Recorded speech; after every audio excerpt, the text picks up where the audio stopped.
As a young aerospace engineer, I proposed a project to bring ambassadors from a thriving, advanced human civilization on Mars here to the United States.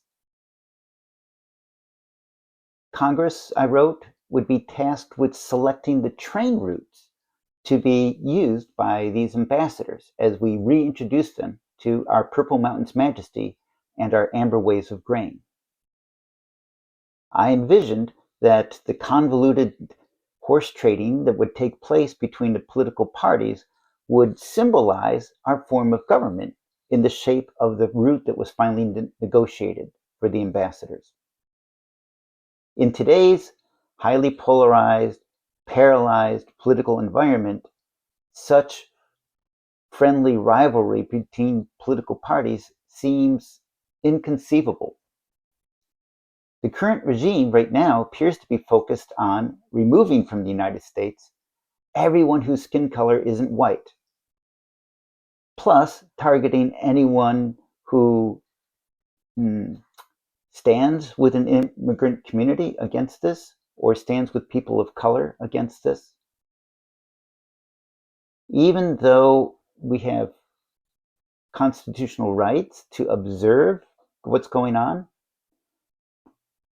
the regime is declaring that even observing is a form of interference, and therefore you could get a felony charge against you for simply having your phone in your hand recording what you see going on. Anyone now can be abducted without a warrant. They're using administrative warrants that are internally generated by the Department of Homeland Security and Immigration and Customs Enforcement. No judge involved. So it's different from a judicial warrant. It's an administrative warrant. They can't enter your home with it, but they can certainly intimidate and mess with us. Should you find yourself abducted, you might not get any answers to your questions. Am I being charged? No answer. Why are you taking me away? No answer. Where are you taking me? No answer. For some people, they've actually been detained for hours, handcuffs, rough handled. US citizens tend to be released, but there are people who are US citizens.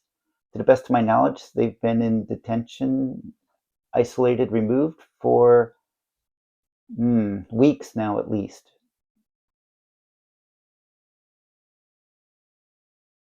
ICE has been using multiple tactics along with Department of Homeland Security, DHS, to delay, obfuscate, harass, intimidate. You could be whisked out of state. That makes it harder for your lawyer to file a challenge to your detention because the lawyer has to file it wherever you are. Yikes. And some people have been moved multiple times. After all the delays, if you manage to actually get released, you could be released thousands of miles from where you were abducted. You could be released without your phone, without any devices, without your belongings, without winter clothing, just dumped outdoors someplace with nothing. That has been going on and happening. I want to live in an advanced civilization like the one I envisioned for Mars, and I view that as being a multiracial democracy where all humans are treated with dignity, that everyone has a right to survive. And what's going on now is not taking us in that direction. If you want to get involved in helping me envision and work towards a better future than where we're heading, a key part is to do civic engagement. That means, as I'm learning to do, you choose to spend less time on the screen, more time with human to human, actual contact. Talk with your neighbors. Find out what's going on with them. Learn what their dreams are, what their fears are, what their concerns are. See if there's something you can do to help your community. That is the foundation of civic engagement. And it's civic engagement that can unite us. I'm Phil Turek.